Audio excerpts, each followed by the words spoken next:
Il y a eu une avancée majeure à Paris dans le cadre de l'enquête sur un vol de bijoux au célèbre musée du Louvre. 2 des 4 suspects présumés ont été arrêtés, l'un d'eux ayant été interpellé alors qu'il embarquait sur un vol pour quitter le pays. Alors, que savons-nous des suspects et quelle est la suite de l'enquête? Nous examinons tout cela en détail. Nous discutons aussi avec un ex-agent spécial de l'équipe du FBI contre la criminalité artistique sur l'importance de ces développements. Nous suivons l'affaire avec Law and Crime. Je suis Chris Stewart.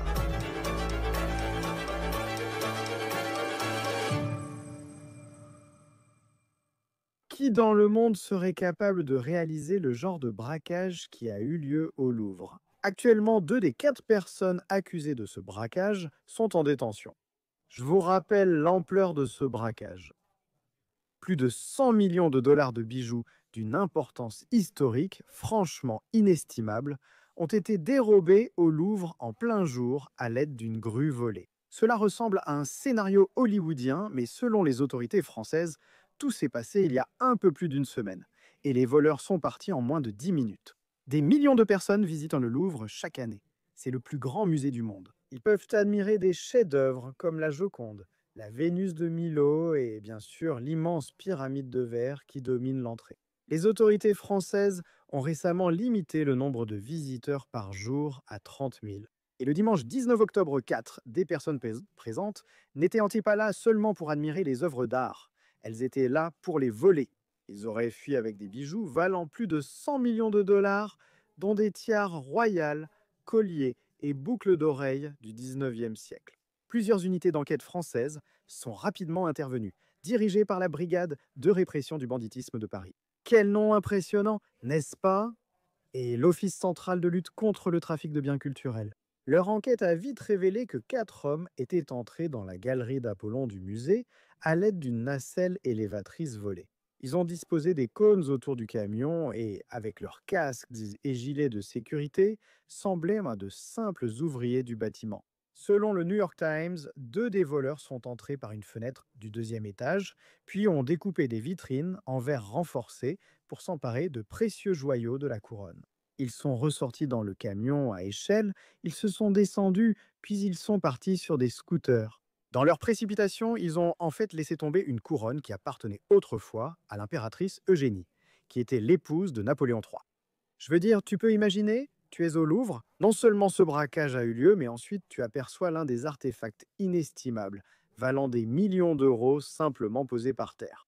L'affaire a duré quelques minutes et les voleurs sont partis avec 8 pièces. Je vais bientôt parler avec David Bass, ex-agent spécial de l'équipe de lutte contre la criminalité artistique du FBI. Il est également le cofondateur de l'Institut Héritage de l'Art. Car nous voulons savoir comment ces voleurs ont pu planifier cela, pas seulement comment ils l'ont réalisé. Mais la plus grande question de toutes est la suivante. Même si vous avez ces suspects en garde à vue, reverrez-vous un jour ces artefacts? Je veux vraiment examiner tout ce que nous savons à ce stade sur les 2 suspects qui ont été arrêtés environ une semaine après le braquage. Jusqu'à présent, les hommes n'ont pas été identifiés publiquement. En fait, il semble que les autorités françaises ne voulaient pas que cette information soit divulguée. Ils craignent que, depuis que l'affaire est démédiatisée, les 2 autres suspects recherchés ne disparaissent et deviennent plus difficiles à retrouver. Un procureur de Paris a déclaré dans un communiqué: je regrette la divulgation précipitée de cette information. Cette révélation ne peut que gêner les efforts d'enquête d'une centaine d'enquêteurs mobilisés, tant pour la recherche des bijoux volés que pour celle de tous les auteurs. Il est trop tôt pour fournir des détails précis, mais des sources anonymes ont tout de même révélé certaines informations. D'après les informations du journal Le Parisien, les 2 hommes en garde à vue ont une trentaine d'années, et l'un d'eux a été arrêté à l'aéroport Charles de Gaulle alors qu'il tentait d'embarquer sur un vol pour l'Algérie. Un deuxième suspect a été retrouvé et arrêté dans une banlieue de Paris. Maintenant, les 2 hommes seraient déjà connus de la police. L'un d'eux serait en fait connu pour des vols de bijoux, et il y a des spéculations selon lesquelles il pourrait avoir fait partie d'une équipe engagée pour aller voler les bijoux. L'affaire pourrait être liée au crime organisé traditionnel, ou peut-être s'agit-il d'un réseau spécialisé dans le trafic d'œuvres d'art ou de pièces ayant une signification culturelle. C'est quelque chose dont on ne parle peut-être pas beaucoup, mais qui est un problème sérieux dans le monde entier. Alors, Comment les enquêteurs ont-ils pu identifier et retrouver les deux suspects? Eh bien, même s'il peut sembler qu'ils étaient des génies du crime, la couronne de l'impératrice n'était pas la seule chose qui a été laissée sur les lieux. Ils ont également abandonné un casque, un gilet et des gants. Et, selon le procureur, plus de 150 prélèvements ont été effectués à l'intérieur du musée, dans le camion et sur les objets abandonnés. Le camion avait apparemment été volé à un homme qui l'avait mis en vente en ligne. Les autorités françaises affirment que les voleurs l'ont menacé, mais n'ont pas eu recours à la violence. Ils auraient tenté d'incendier le camion avant de prendre la fuite, mais ils n'y sont pas parvenus.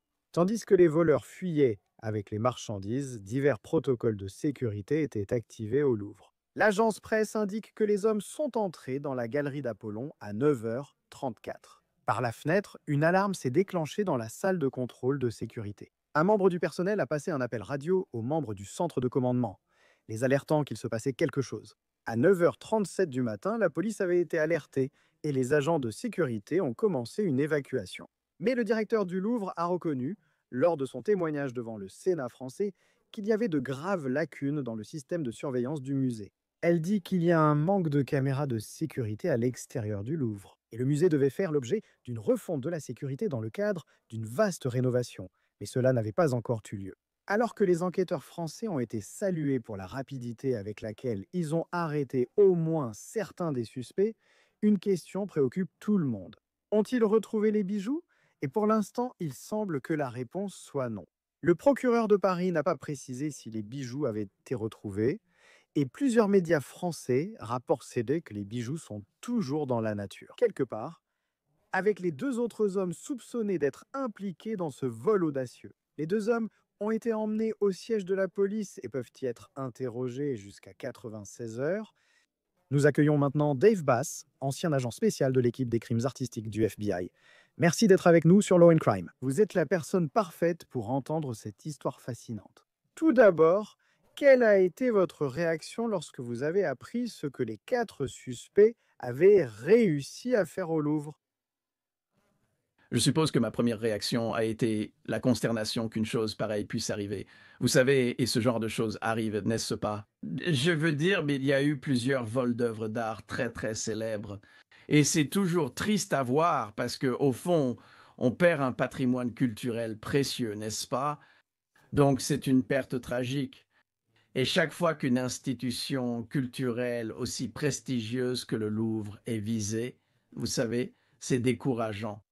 Avant que nous n'abordions la possibilité que certains de ces artefacts puissent un jour être récupérés. La façon dont ils ont procédé, ils sont entrés et sortis. Et je crois que cela a pris moins de 10 minutes, vous savez. Ils ont brisé la vitrine, pris des objets et se sont enfuis. Comment cela se compare-t-il à certains des autres vols d'œuvres d'art que vous avez vus? Rien que la façon dont ils s'y sont pris pour réussir à s'enfuir avec ces bijoux d'une valeur de plus de 100 millions de dollars américains. Oui, eh bien, la première chose qui me frappe, c'est que tout semblait vraiment bien répété, n'est-ce pas? Et leur choix du moment de la journée, ça semblait être plutôt bien planifié. Peut-être basé sur une très bonne surveillance, ou peut-être, comme cela a été suggéré, des informations internes. Vous savez, le choix du moment, le fait qu'il y avait réellement des gens, des visiteurs dans le musée. Vous savez, je pense que c'est ce qui fait que celle-ci se démarque, c'est que c'était vraiment audacieux. 2 suspects sont actuellement en fuite, tandis que 2 autres sont en garde à vue. Aucune déclaration n'a été faite sur les bijoux ni leur localisation. À quoi pensez-vous concernant ce qui a pu arriver à ces objets après qu'ils aient réussi à s'échapper? Donc, vous savez, évidemment, dans la plupart de ces crimes, ils sont immédiatement cachés quelque part. Ils ont peut-être même déjà été sortis du pays à ce stade. Mais je pense que la bonne nouvelle, c'est que les autorités françaises ont procédé aux deux arrestations, n'est-ce pas? Donc, et c'est un excellent travail de la police, c'est un travail remarquable. Bien sûr, vous savez, peu de détails ont été fournis, mais dans mon esprit, le fait qu'il y ait eu ces deux arrestations est un excellent développement. En ce sens, cela augmente la probabilité que ces choses soient retrouvées. À propos de ces artefacts, je sais que dans un épisode précédent, nous les avons déjà tous passés en revue. Qu'il s'agisse d'une tiare ou d'une couronne, et celle-ci comporte des diamants qui peuvent avoir de la valeur. Retirez-les de la couronne, un diamant garde sa valeur. Et une chose à laquelle je pense, c'est que si quelqu'un volait la Joconde, si vous découpiez la Joconde en 4 morceaux, elle n'aurait peut-être pas la même valeur que l'œuvre entière. Je veux dire, quelle est la probabilité que ces objets soient encore intacts lorsqu'on les retrouve? C'est assez probable. Oui, je veux rester optimiste et croire qu'ils sont toujours ensemble. Vous savez, l'un des défis avec des objets comme celui-ci, surtout les bijoux et les pierres précieuses dans ces pièces, c'est que ce sont de vieilles tailles. Ce ne sont pas des tailles modernes optimisées pour l'éclairage électrique moderne, n'est-ce pas? C'était les anciennes tailles européennes qui étaient principalement réalisées pour être magnifiques à la lumière des bougies. Et donc, ils doivent être retaillés pour cette raison, afin d'en faire des tailles modernes et aussi simplement pour les dissimuler correctement, pour leur donner une apparence différente de ce qu'ils sont réellement. Et pour y parvenir, ce n'est pas quelque chose de facile à faire. Plusieurs endroits me viennent à l'esprit, comme Israël, Anvers, la Thaïlande, l'Inde, où ces artisans travaillent et font ce genre de travail, où ils vont retailler des pierres précieuses. Mais tout cela pour dire que lorsque vous volez quelque chose comme ça au Louvre, sa valeur vient du fait que c'est un artefact intact, n'est-ce pas? Et quand vous le démontez, je serais surpris s'il pouvait même réaliser moins de 10% de la valeur actuellement attribuée aux pièces. Donc, vous savez, j'ai dit depuis le début que mon espoir, c'est que c'était un genre de scénario de rançon ou de récompense, communément appelé enlèvement d'œuvres d'art, ou les voleurs, vous savez. Bien sûr, leur motivation était financière, mais ce qu'ils essaient de faire, c'est de négocier une sorte de récompense pour la restitution, ce qui peut parfois représenter pas mal d'argent. Jusqu'ici, aucune information des autorités françaises sur une récompense. Il y a sans doute plusieurs raisons à cela. Ils ne veulent pas encourager ce genre d'activité et cela pourrait ne pas être le cas. Même dans plusieurs pays, la loi n'autorise pas à payer des rançons pour cette raison précise. Ils veulent décourager ce type d'activité. Cependant, dans certains cas, dans le passé, ils ont agi en coulisses, négociant et travaillant par l'intermédiaire de tiers, et ils ont pu le faire grâce à des failles juridiques. Je me posais la question parce qu'on pense à la vieille expression «nous ne négocions pas avec les terroristes». Et c'est différent, surtout dans les situations de prise d'otages humaines. Mais dans ce cas, est-ce que les Français sont connus pour négocier? S'ils possèdent un artefact qui a été volé par quelqu'un qui essaie d'obtenir une rançon. Je ne pense pas que ce soit sans précédent. Mais je pense que, vous savez, comme aux États-Unis, par exemple, quand on entend parler de récompenses offertes, c'est toujours en échange d'informations menant à l'arrestation et à l'appréhension des responsables, n'est-ce pas? Donc, de cette façon, cela décourage, en quelque sorte, les scénarios d'enlèvement d'œuvres d'art. Je penserais que les autorités françaises, à ce stade, vous savez, on ne sait vraiment pas ce qu'elles savaient, ni quand elles l'ont su, mais certainement, elles sont restées discrètes pour de bonnes raisons, n'est-ce pas? Elles veulent préserver l'intégrité de leur enquête et elles ont certainement obtenu des résultats. Elles ont deux personnes en garde à vue et c'est une avancée remarquable dans l'affaire. Vous savez, ils vont peut-être pouvoir relier ces deux personnes aux autres coupables et peut-être même à d'autres personnes impliquées dans la conspiration. Les Français ont plusieurs options à ce stade et une récompense n'est peut-être même pas quelque chose qu'ils envisagent à ce stade. Et même si c'est le cas, disons que ce n'est pas une situation de vol d'œuvres d'art. Si quelqu'un prenait cela, c'est clairement de la valeur, un prix, il possédant des objets inestimables. Mais je connais les montants évoqués comme plus de 100 millions de dollars. Tu ne peux pas l'emmener, tu sais, sans vouloir minimiser la chose. Ce n'est pas comme si tu pouvais entrer dans un prêteur sur gage avec ça et obtenir cette somme. Je veux dire, quel est le marché pour quelque chose d'aussi recherché par les forces de l'ordre? Où va-t-elle dans ces situations quand une œuvre d'art comme celle-ci a été volée? Eh bien, certaines de ces choses finissent certainement dans le milieu souterrain comme objet de troc.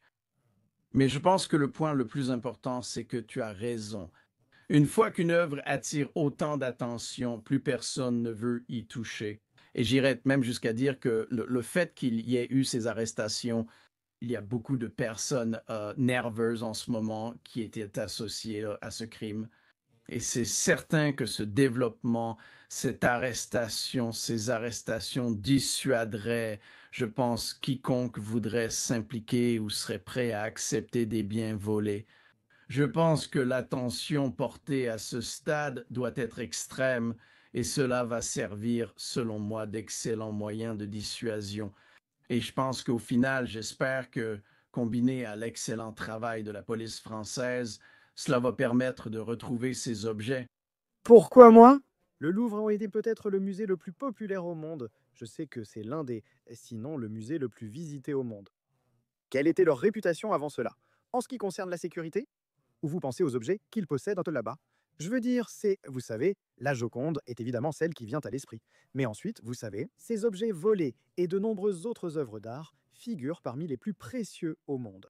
Eh bien, je pense qu'il faut garder à l'esprit que le Louvre a d'abord ouvert en tant que musée en 1793, à cette époque-là.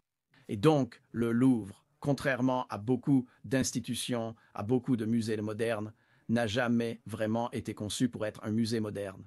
Donc, à cet égard, le Louvre a des défis incroyables, encore plus que la plupart des institutions pour assurer une grande sécurité. Et en ce qui concerne leur réputation, le Louvre a toujours été une institution de premier ordre. Et bien sûr, la sécurité a toujours été un élément essentiel de ce qu'ils font.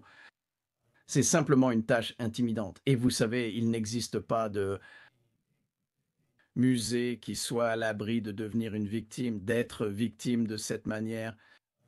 La meilleure chose qu'un musée puisse faire, c'est de continuer à trouver le juste équilibre entre assurer une sécurité adéquate et maintenir son accessibilité au public. Vous savez, plus de 30 000 personnes traversent le Louvre chaque jour. C'est incroyable. Et donc, tout comme beaucoup d'institutions à travers le monde, c'est ce compromis avec lequel vous devez constamment composer entre être ouvert et accessible et en même temps offrir un environnement sécurisé. Donc, je pense que les Français ont bien fait de sortir et de simplement reconnaître qu'il s'agissait d'une défaillance de sécurité. C'était évidemment le cas. Mais dire que le Louvre ne prend pas la sécurité au sérieux ou qu'ils ne sont pas compétents dans ce domaine, ce n'est pas vrai, je pense. Et je pense que certaines personnes l'ont présenté ainsi. Mais je ne pense pas que ce soit juste. Je pense que le Louvre est une institution exceptionnelle.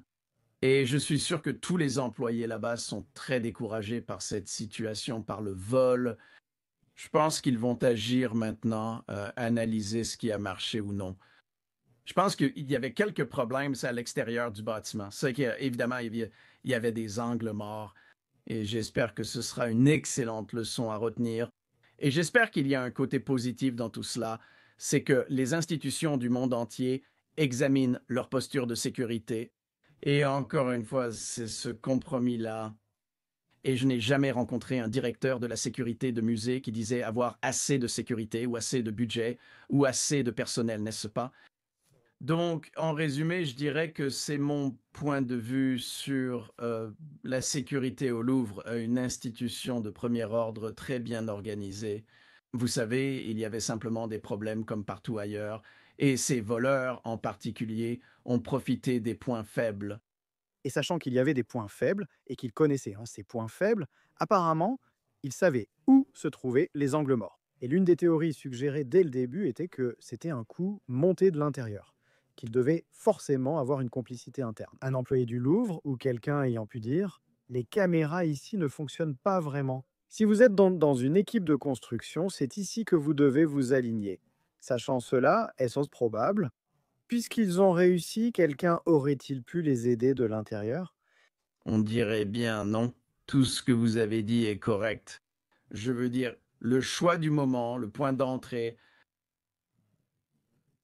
toutes ces choses suggèrent clairement cela. Ils ont peut-être eu une surveillance incroyablement bien faite où ils étaient dans le musée et ont pu repérer les lieux, leurs cibles, mais il semble qu'ils en savaient peut-être un peu trop sur l'emplacement des faiblesses. Et vous savez, le gros indice pour moi, c'est l'heure exacte. Vous savez, 9h30 du matin, 30 minutes après l'affluence massive à la porte d'entrée. N'est-ce pas? Ou qui entre dans le musée, La plupart de votre personnel de sécurité va logiquement se concentrer là à faire entrer les visiteurs dans le musée. Et ils semblent l'avoir su et en ont profité. Et quand vous regardez les vidéos qui ont circulé, on voit bien qu'ils n'ont pas l'air d'être particulièrement pressés. Je veux dire, ils agissent rapidement, certes, mais d'après ce que j'ai vu, ils n'avaient pas l'air très inquiets. C'était ça aussi. La fuite était, tu sais, elle était lente par rapport à ce qu'on pourrait imaginer, mais en même temps, bien réfléchie. Parce que toute personne qui est déjà allée à Paris sait que les scooters permettent de se fondre dans la foule. C'est très facile de s'échapper rapidement. Nous verrons la suite. 2 des 4 suspects auraient été arrêtés pour l'instant. Nous découvrirons qui ils sont, leurs liens et ce qui s'est passé. Dave Bass, agent spécial retraité des crimes artistiques du FBI, heureux de vous accueillir sur Law and Crime. Merci d'être avec nous. Merci, Chris. Merci d'avoir suivi On the Case par Law and Crime. Abonnez-vous sur YouTube et Spotify. Je suis Chris Stewart. On se retrouve la prochaine fois.